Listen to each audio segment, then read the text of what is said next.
Hey, what is going on, everybody? We're probably going to do this one solo today. Um, this is the Super Lunch Bros podcast.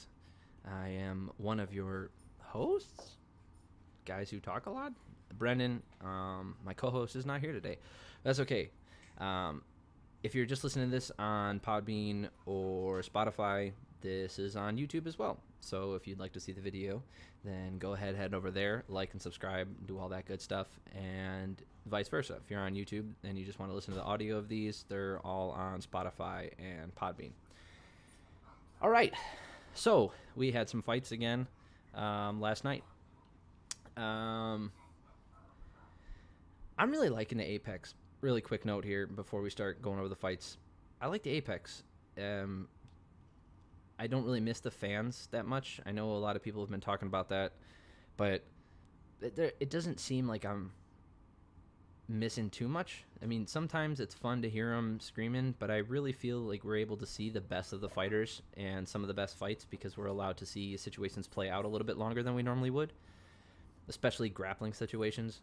Now, that's not the most exciting all the time, hence the main event, but a lot of times those get stood up because the referees feel the pressure, and the crowd starts booing and they stand them up because of that. It's or grappling against a cage with a lot of clinch work. I don't I don't necessarily believe that we should let those situations go for 10 minutes at a time, for 2 rounds straight before we start intervening.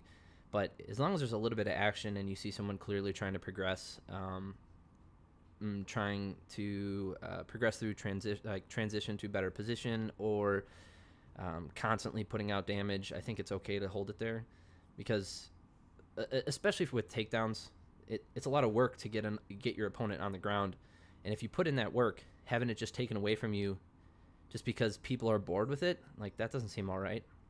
Now, I understand if you're just laying there and not doing anything and you're clearly just resting and waiting for time, I can understand a stand-up. That makes sense to me because you're clearly not fighting anymore. But you did put in work to get that position, and your opponent isn't doing any work to get out of it, or the work that they're doing clearly isn't enough, and you're able to hold them in that position. I mean, that means something, doesn't it? It's like throwing a bunch of jabs and your opponent isn't blocking them. Are we just going to stop you from jabbing because it's boring?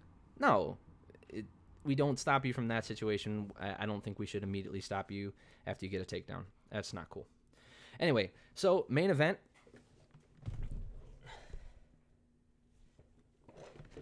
Curtis Razor Blaydes gets the win.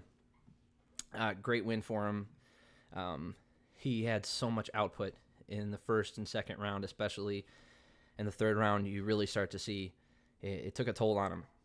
Constantly going for those takedowns. Volkov constantly trying to get back up. There was a lot of work that he put in, and his cardio, it didn't hold up. In the fourth round, we saw him kind of gas out, and in the fifth round, he was really tired. Despite that, okay, so I see some people saying, first of all, Volkov is an insanely good fighter. He has like some of the best takedown defense, in the heavyweight division, or at least the stats told you that. I don't think he's faced a wrestler as good as Blaydes, so time will tell if he faces another one. But I will tell you that taking someone down for 25 minutes straight is very difficult. Holding them there for 25 minutes is also very difficult. So for people to say, like, oh, I can't believe he was tired, or that's such bullshit because he was just laying and praying, I don't think so, man. Especially in those first 2 rounds, he put in so much work. And then you want to say that he's tired, and, that's fine. But the people comparing him to Dada 5000 in that last fight he had with Kimbo, no, it's not even close, man. It's not even close. This guy just put an insane pace for 3 rounds. And yeah, caught up with him. Okay, so he's not Cain Velasquez. He doesn't have infinite cardio. All right. But I'll be damned if I find another heavyweight that can do that. I've seen DC fight at heavyweight. He doesn't have that kind of cardio. If DC had the exact same game plan, I bet you he would look exactly the same. And we saw that in the last Stipe fight. He didn't even go for that many takedowns, and he still got finished because he was tired. And that was mostly striking. So I'll tell you, watching this fight, seeing Curtis in the last 2 rounds really push, even though he was exhausted. He kept getting clipped, and he still got takedowns. He still was able to impose his will on Volkov, despite being completely exhausted. He was so out of breath he couldn't even talk. He almost passed out in the post-fight interview. I don't care. I don't care what everybody else thinks or what all these casual fans are going to say. That's a lot of work he put in. It was offensive wrestling. There was nothing defensive about it. You know, did he get clipped a couple times and then maybe go for a takedown? Sure, but that was his game plan. This isn't a guy who went in there, you know, this isn't MVP versus Paul Daly, where they're like both strikers, and then all of a sudden Paul Daly doesn't want to strike, so he goes for takedowns and takes the path of least resistance. No, this was the guy whose game plan was, I'm going to take you down, I'm going to hold you there for 25 minutes, and I dare you to get back up. And that's what he did. He held strong to his game plan, and he kept doing it. And it worked. He got the win. What are you going to say? Dana White comes out afterwards and bashes him for his performance. Meanwhile, on the same card, a guy quits, which is also fine. I have no problem. I have no problem with a guy throwing in the towel. It's just sometimes it's just not your night, especially with all this crazy situation and these short notice fights. Sometimes it's not your night, and that's okay. But from one side of your mouth, like saying that, oh, you know, these guys are so badass, and I can't believe that, you know, anybody would bash these fighters for wanting to quit. Meanwhile, Curtis didn't quit, put the pressure on, imposed his will, imposed his game plan on his opponent, and got a dominant performance and a dominant win, and then you bash him for that? What is wrong with you, dude? Like, maybe he's mad at him because of, like, Curtis mentioning stuff about money and other stuff like that. That's fine. But you want to go back a couple cards and look at Israel Adesanya versus Yoel Romero. Not the most exciting fight. 2 strikers, right? And he doesn't, you know, congratulate Israel, but he clearly says, like, oh, you know, Israel did what he had to do to get the win. Okay. There were less strikes thrown in that fight than there were in this one. There was less action in that fight than there was in this one. And he wasn't bashing Israel Adesanya. Why not? You know, I'm okay with you criticizing fighters as long as you're consistent with the criticism. But this wasn't. I think he doesn't like Curtis for some reason. And to say, like, oh, you know, he was talking all this shit and blah, blah, blah. No, he wasn't. He said exactly what he was going to do. His tweet was, if you're expecting a 25-minute striking war, don't tune in. I'm going to take him down. That's what he said. So how can you blame the guy? Now, if you want to argue saying that, like, oh, you know, that was the path of least resistance and it's not the most exciting way to get a win, fine. That's fine. And I totally agree with you. It's not the most exciting fight. But Volkov couldn't get up. And when he could get up, he got taken right back down.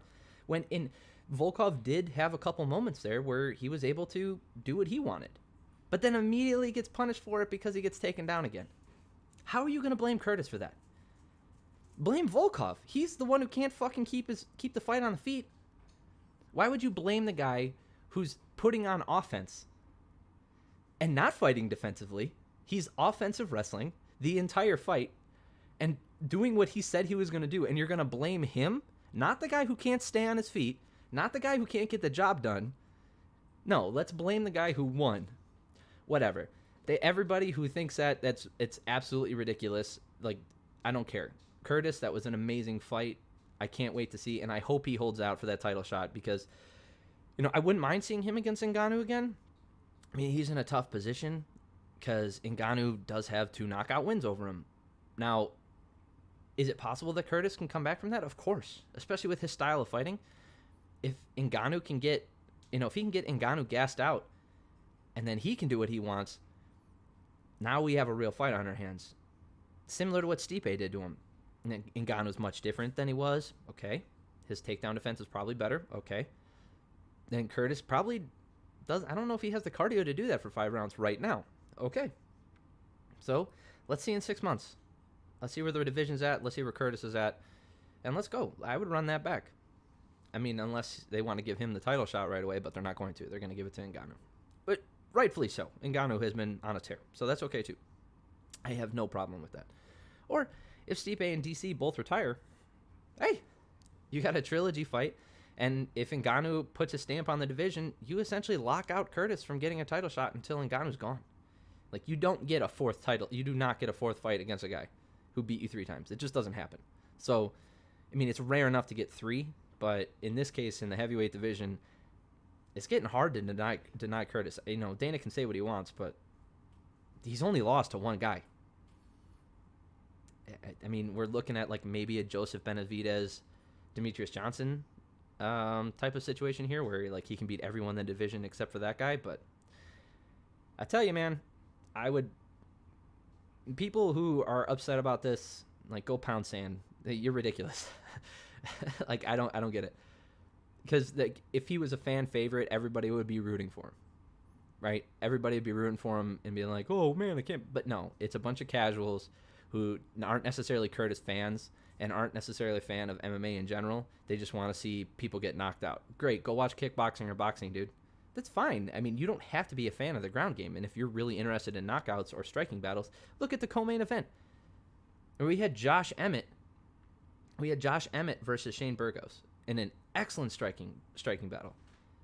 Okay, like, there you go. Every fight doesn't have to be like that. And I'm gonna let you in on a little secret. Every fight's not gonna be like that. Fighters are not all the same, and they're not all willing to take that risk, or even have that kind of game plan or style. That's not everybody's game plan here. Speaking of Josh Emmett and Shane Burgos, holy shit, was that a good fight? Yeah, it was amazing. I thought Burgos at least won 1 round. Maybe the second. I actually had it a draw because I thought Shane Burgos did enough in those first 2 rounds. But again, I could see Emmett winning that first round as well. And that's, I mean, there was no loser in that fight. They both had an incredible night. And Emmett hit so hard, and he put Burgos on his ass so many times. And Burgos' chin is ridiculous, and his output was insane. You know, I think he could have went to the legs more. I think he kind of abandoned that. In the first round, you know, when Emmett hyperextended his knee and clearly couldn't put pressure on it, Burgos kind of took advantage, and he went going after the low kicks, which is good. Nothing wrong with that. I mean, you could say that's a coward's way, but whatever.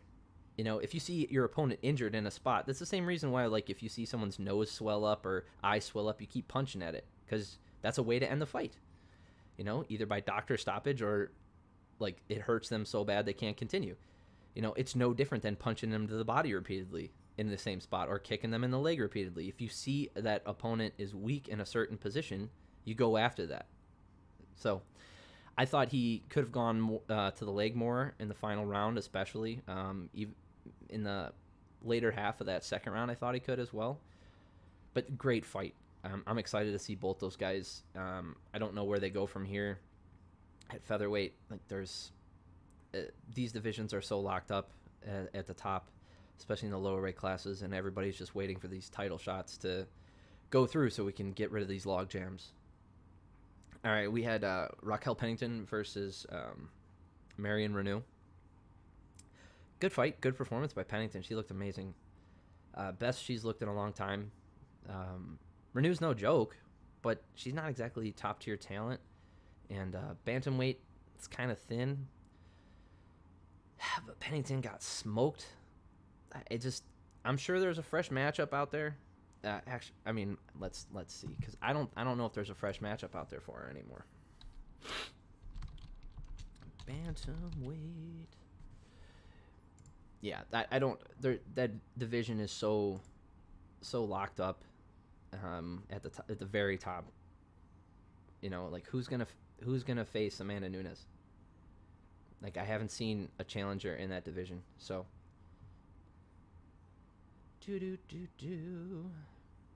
women's bantamweight. All right. We see Pennington versus Durandamy. That might be all right. Her versus Aspen Ladd. Pena. Again, I'm not looking at her record, and I don't remember any fights with those people. So there's some fresh matchups for her, but I don't know if she's ever gonna get a title shot again. By the time she makes a stamp on that division, if she does that, I don't know if Amanda Nunes is going to be around. Nor should she be if she doesn't want to. That's fine. There's also still no featherweight rankings for women. That's amazing. Bilal Muhammad. Shout out to Chi-Town Zone. That's awesome. Looked great against Lyman Good. Really putting it together. A little slow in the first round, but used his a variety of striking. Really kept it together and put it on him in the last 2 rounds. Great performance from him. Lyman Good also recently lost his father. It's terrible, and he was out there saying like his head wasn't in the game. All the best to him and his family. I hope he comes back better than ever. He looked great. I don't think he looked bad. So, and Bilal Muhammad, of course, rioters took out his family's store in Chicago, and he's going through stuff. Like, it seems like every one of these cards has I wouldn't call them a sob story because that sounds like they're really playing up, but they didn't play that one up for this one. It's just people are going through hard times. Even the ones that aren't vocal about it, they might be going through camp changes or not being able to train with their camp, not being able to weight cut properly, not being able to train properly. You're not hearing all this stuff. So all that on top of, tragedy in your family or, hard times financially, all these things. It's like, great job from Bilal Muhammad. It looks fantastic. All right, so one of my favorite performances of the night was Jim Miller turning back the clock, man. Dude, just to see him. Roosevelt-Roberts, after that last win against Brock Weaver, it comes back quick, looked healthy, looked fine. Just Jim Miller was on another level on the ground. Just another level. And, he has the most fights in the UFC now. He passed Michael Bisping for the most on the list for most wins. I think he's still a couple behind Cerrone. He's as veteran as it gets. And if you go to the ground with him, that's his game. And I'm interested in seeing him in more of those kind of fights. Not guys who are necessarily going to just put it on him and, destroy his brain. But I'd like to see him against guys who can grapple. See some more.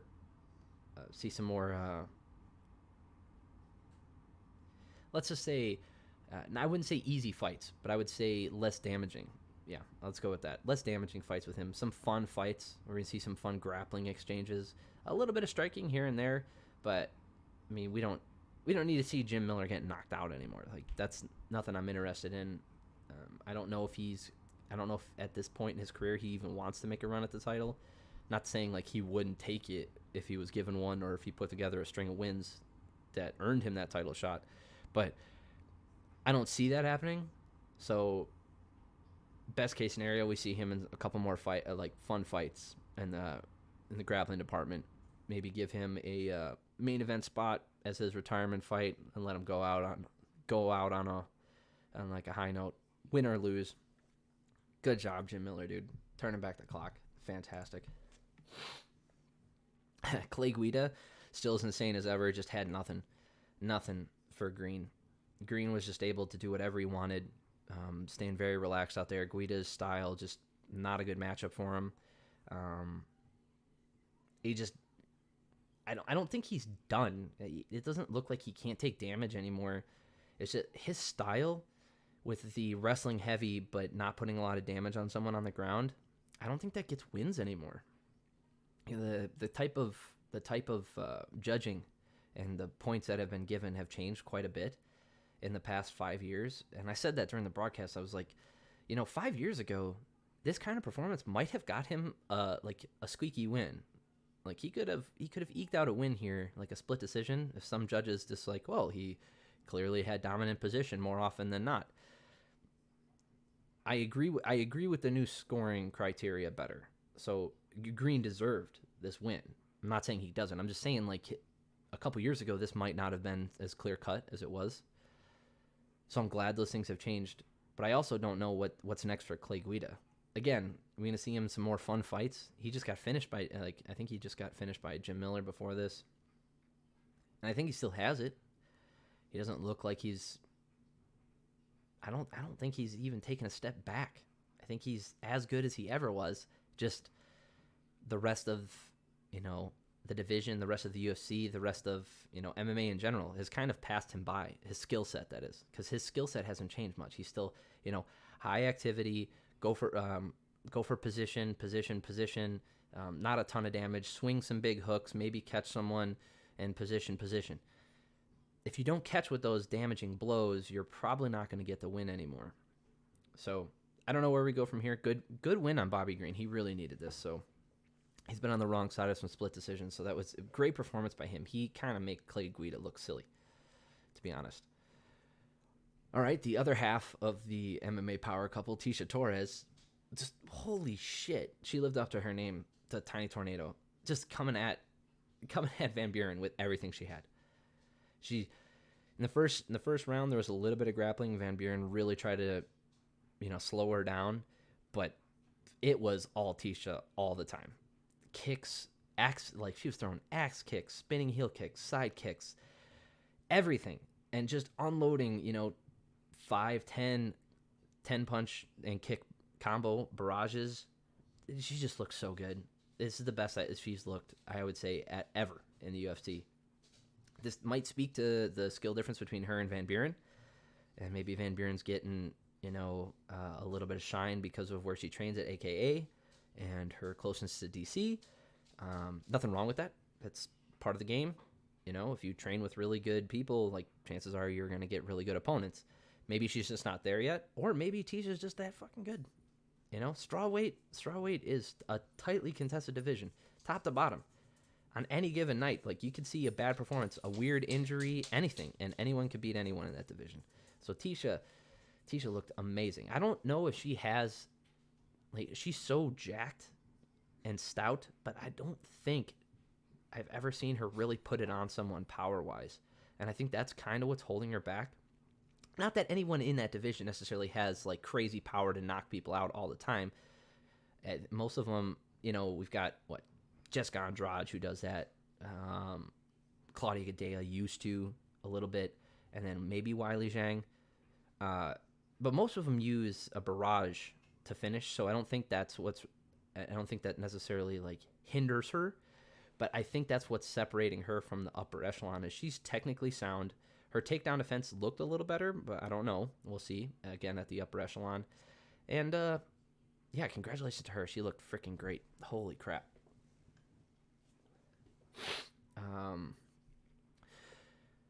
Barreau, is that his name? Marc-Andre Barreau. Great KO win. That's a fun fight for while it lasted. And he just put it on him. That was good. Courtney Casey, I don't know what it is with her. I really don't. Some nights she looks like a world beater and with crazy heavy hands, and then some nights it's like this. She just can't get it going. And then she gets finished in the last 25 seconds. Jillian Robertson's no joke, so he looks really good. But the flyweight division is so thin, and the skill level difference between everybody and Valentina just gets more evident with every fight that happens. And in this case, I don't know. Robertson looks good. She looks good. Let's see her move up a little bit and see if she can handle the pressure. Courtney Casey, man, she's close to 500. She's 9-8. I don't know what you do anymore. I mean, I don't think she gets kicked out of the UFC because of this, especially in the flyweight division. I just don't. I don't know what her game is. She gets these sneaky submissions, with the armbar, or she'll get these land these big shots every so often. It seems like there's something wrong where some nights she just doesn't have it. Maybe there's just a skill gap between her and her opponents, but being an almost 500 fighter at this point, I don't know if that's the case. I think I don't know what her identity is. Let's put it that way. She's just a really good fighter and very scrappy, which in the flyweight division, I mean, that makes sense why you would be 500, because you can take out a lot of people being scrappy. But if you get someone who's better at striking or better at grappling, they can kind of do what they want to you. And that's the problem with the flyweight division, really, because you have Valentina at the top. And Valentina just makes everybody else look bad because of how good she is. I don't think the division should go away, because it seems to be building in talent at least a little. But I think we're going to need three good years or 4 good years before we start see this division fill up and the UFC build a nice talent pool.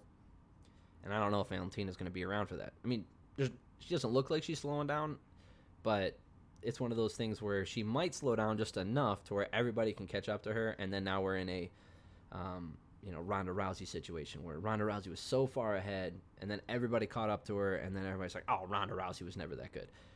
It's not that she wasn't that good. She was just so much better than everybody else. It's just the division was just nowhere near her talents. She was so far and away the best grappler, especially when it came to throws and that armbar finish. Like, she was tough. She could hit hard. Yes, her striking wasn't crisp or anything like that, but it was enough because most women in that division at the time didn't have good striking. They were all scrappy. They were all like scrappy, like I would say well-rounded fighters, but none of them had a thing that they were the best at. Until, Holly Holm comes in. And she didn't even look that great in her first couple fights in the UFC.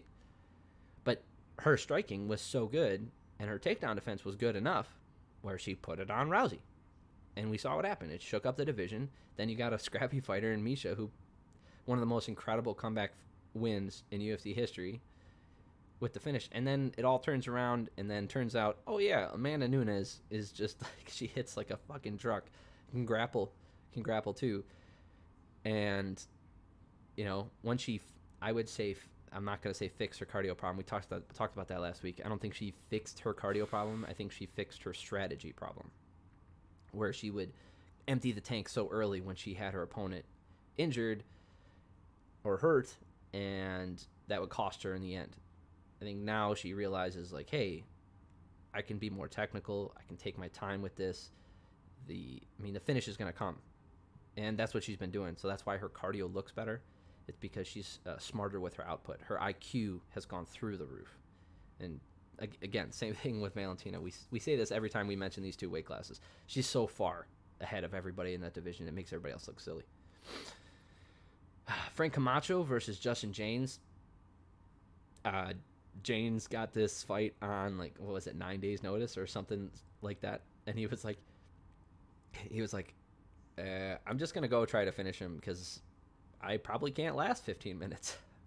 It looked like he was very honest with himself and his corner. They were all very honest with each other beforehand, and they knew exactly what they had to do, and their path to victory was through an early stoppage.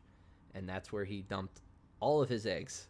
He put them all in that basket, and it worked. This time it worked, and that was his UFC debut, and he finishes Camacho, who was an all-action fighter too. Like, great win for him. I'm excited to see what he can do on a full camp.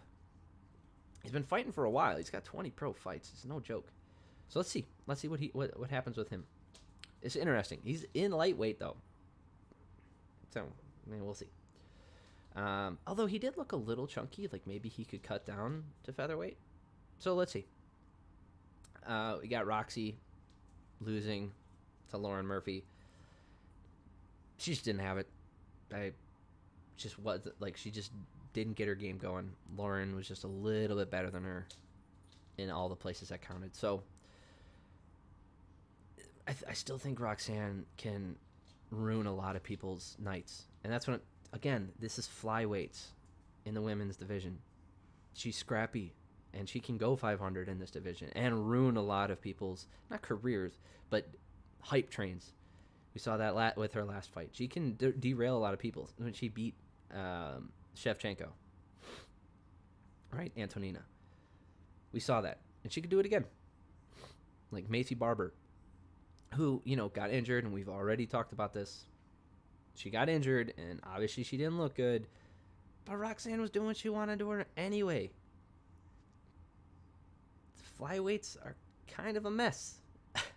From 2 down to the very last person on the roster. Kind of messy. I think if someone, like one of the challengers from strawweight, one of the upper echelon challengers, moves up to 125, especially someone who can keep their power and their size, I think they can do really well. I think that's going to be what's really going to push this division forward, is some of that strawweight talent puts on a little bit of size and doesn't want to cut as much weight, and can hold that skill over everybody else in the flyweight division. So we'll see. I don't know. Because again, flyweight is so stacked. Like, I could see a lot of those fighters being like, I've tried my hand here and go back up. I'm gonna go up to 125 and see how it works out there. We saw that last week. Um, it might. I stand by that. I think there's better talent. Not I think. I know there's better talent in strawweight, and I think a lot of them can step up to flyweight and give people a run for their money and make a real run at the title, and be more exciting to see that versus Valentina than any of the existing talent at flyweight. Nothing against them. It's, again, I don't want to sound shitty. Like, these girls don't have it. They do. They're just so far away from where Valentina is. And then probably the biggest talking point of the night, the very first fight of the card, Austin Hubbard defeating Max Roshkoff. Max looked really good in the first 2 rounds. Like, he looked okay. And then near the end of the second round, like, he gassed out. And he took this on short notice. It's only his 6th pro fight. He only had one. I looked it up. He only had 1 amateur fight. He doesn't have a lot of experience. I think he's 25. He's relatively young. And seeing him in the corner after that second round saying, like, I don't want it. I don't want it. Just stop the fight. Please stop the fight. I don't want to do this. There's no shame in that, especially given the circumstances. People giving him shit for quitting. Dude, fuck you. Even if you're a fighter, fuck you. Like, you don't know what he did. Unless you know exactly what he went through and you lived his exact life up to that point, you have no idea what was in his head right there. And apparently he was injured too. Now, could some people have been in that exact same scenario and toughed it out to a finish and maybe got a split decision win based off of those first 2 rounds? Yeah, sure. But it wasn't him, and it wasn't this night.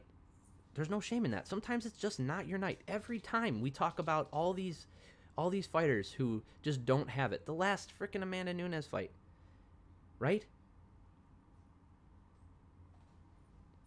She didn't, like, we everybody was calling for the stoppage. I mean, I thought it should have been stopped after the 3rd round because she had no offense. There was literally nothing. There was nothing. Like, Spencer had nothing after the 3rd round. Like, we saw everything she tried to do. She couldn't do anything she wanted to do. And Amanda Nunes was just going to start putting damage on her. At that point, she didn't take that much damage. So that's why people weren't necessarily clamoring for the stoppage. And, like, for the corner to throw in the towel. But, dude, if you see that your entire game plan isn't going to work, and you know that your only chance to victory was by a decision, and you're down 3 rounds, and you don't have the power to put her away with 1 shot, because and first of all, let's say she maybe does, okay? She wasn't doing that. So let's say you don't want to stop it after the 3rd round, and then you see in the 4th round. She didn't do that. She was going after her game plan. It didn't work. She wasn't getting the takedowns. She wasn't strong enough. She couldn't keep it standing when she wanted to, and she couldn't keep at the right distance she wanted to. She couldn't land shots. She had nothing for Amanda. And that's okay to throw in the towel. It's just not your night. Is it saying that she could never beat Amanda Nunes? No. Felicia Spencer might, given a couple years and a little bit of decline from Amanda Nunes and improvements from Felicia, we could see a competitive fight. But it wasn't her night. That was not her time. Okay? And everybody wanted that fight to be stopped. Maybe not everybody. A lot of people wanted that fight to be stopped. And then when it comes to this, now there's people giving this guy shit when he clearly doesn't want to go back out. What about Raquel Pennington when she was getting her face smashed in by Amanda Nunes and she said she didn't want to go back out? And everybody was like, oh, I can't believe the corner let her go back out. This is such bullshit. And in this case, the corner didn't even want him to stop. He made the decision himself. Roshkoff made the decision himself. He just didn't want to go back out. I mean, Dana White said it perfectly. He's like, there's no shame in that. Like, there's no shame in finding out that, like, you're not the guy. Especially if you make it to the UFC. Like, you make it to the UFC and you find out, like, hey, I'm not the guy. And that's not even, I don't even think that's the case. He has a skill set. Maybe he has, a front runner mentality where, if he's way ahead or if he finishes, like, he's got to finish early and he doesn't have necessarily like the strongest will to go the distance. I mean, we've seen plenty of people like that in the UFC be very successful. I don't see a problem. I don't see a problem with that. Doesn't mean you're going to be champion necessarily. No. Who cares? Not everybody in the UFC is going to be a champion. In fact, most people in the UFC are not going to be champion. It doesn't mean you can't compete in the UFC. It doesn't mean you can't be competitive in the UFC. It doesn't mean anything. One bad fight, who cares? On short notice, who cares? During this stupid pandemic shit where nobody can train properly, nobody can cut weight properly, we've seen that. Everybody missing weight, having to do these stupid catch weights. Dana never does that shit. But he's doing it now because he realizes like a lot of these fights might even be scrapped because people can't make the weight. And we're going to criticize this dude who realized in his head, like he's like, this is not my night. For whatever reason, injury, cardio, mentally, whatever it was. It wasn't his night, and he realized it himself. I don't necessarily think that makes you strong or weak. I mean, what if that's just analytical? George St. Pierre tapping out to strikes versus Max Serra. How come nobody harps on that? Nobody talks about how weak-minded George St. Pierre is. Maybe he realized he was taking more damage, and he didn't want to do that anymore. And he realized, like, I fucked up. I'm going to come back, and I'm going to beat this guy next time. He's like, I'm going to live to fight another day. I'm not going to sit here and take brain damage from this guy who's just pounding on me, and I've got nothing for him. How come nobody's shitting on him? I'm not comparing Roshkov's skill set or this fight to any of George St. Pierre's. I'm just talking about the situation. George St. Pierre caught flack for it, and what happened? He immediately came back, finished Matt Serra, and goes on a tear. Doesn't lose. Come on. Give this kid a fucking break. Everybody needs to stop. Maybe, and again, maybe this isn't his time. Maybe he needs a couple more fights in the LFA or Titan or even on the local scene. Whatever. Maybe that's what he needs. Maybe he doesn't. Maybe he's ready with a full camp. Who knows? But we're just gonna write this kid off because he wanted to quit. And then I see a couple people saying that, but then a lot of people, rightly, they're just like, dude, what the fuck? His corner telling him, like, you're a champ. Again, I understand what he was saying, and I understand that from a coach's point of view. When you see your fighter who clearly has the skills, like, he knows his fighter better than any of you do, or I do. Okay? He knows his fighter. And he knows that he has the skills to win. And we saw it in the first round. There's nothing in that first round that anybody who saw that would say that, oh, Roshkov doesn't belong in the UFC. No. Screw you. Of course he does. Look at that first round. Second round, he gassed out. Shit happens. We've seen it time and time again in the UFC. Guys in their debut. Okay. On the same, we already said it. On the same, Justin James. Okay? What if he doesn't get the finish against Camacho and he gasses out in the second round and he's just getting pounded on and just like, dude, I don't have it. I'm done. What are we going to, you going to shit on him too? He tried and it worked for him and it didn't work for Roshkov. Okay. There's so much dichotomy on this card, both in Dana's words, everybody's reaction to this shit. And then 2 fights later, we see a guy not necessarily with the same game plan, but a similar path to victory, and it worked for him. It didn't work for Roshkov. Okay, sometimes shit doesn't work. Like, let's not write this kid off. And I understand people being hard on his corner. I get that. But the right thing happened. He called it himself. Right? Maybe, I mean, I'm all for a corner thrown in the towel. Every single time. I am. I would never question that decision. I'm also never going to question a fighter's decision to not go back in. You know, they know what's going on more than we do, and that's okay. But I also understand, like, why his corner is doing that, and maybe those other times where, you know, they give that little pep talk to Raquel Pennington, to Felicia Spencer, the fighter gets back up and feels they can do it. And in this situation, you know, given his skill set, maybe he would have been able to do it if he went back out there. You know, maybe he scores scores a win. Maybe he gets another takedown. I don't know. It didn't happen. We didn't see it. But is everybody going to be talking shit if he gets the win? No. Everybody's going to shut up about it because it worked. The right thing happened here. Not for the right reason, but the right thing happened here. He decided he wasn't ready to go back out. He didn't have it tonight, and he was done. Okay. And you can criticize his coaching. Rightfully so. It does not look good. We criticize coaches all the time for not throwing in the towel. This guy didn't want to throw in the towel either. Okay. But it's nice to see a fighter take ownership of his career and say, I don't have it tonight. I'm done. And we don't always see it in the corner, guys. Everybody wants to criticize this kid now. You know how many people quit in there? We see it all the fucking time. If you don't notice it, it's because you're not paying attention. We see fighters quit all the time. You can see when they want out. They turn over. They turn belly down. They cover their face. They turn over. They look at the ref. All the time this happens. People quit all the fucking time. And we don't criticize them for that. We just congratulate the other guy for putting it on him. But midway through between two rounds when he quits, now it's not okay. Dude, congratulations to Austin Hubbard for getting that win. Awesome performance from him, really putting it on him. Good job. And congratulations to Max for making it to the UFC. I wish nothing but the best for him. I think he's a great talent, and I can't wait to see him fight again either. Two. One of those words. Anyway. All right. So that was UFC Vegas 3. Like I said, I really like these Apex fights. It's not the small cage. I just think that the no crowd is kind of nice.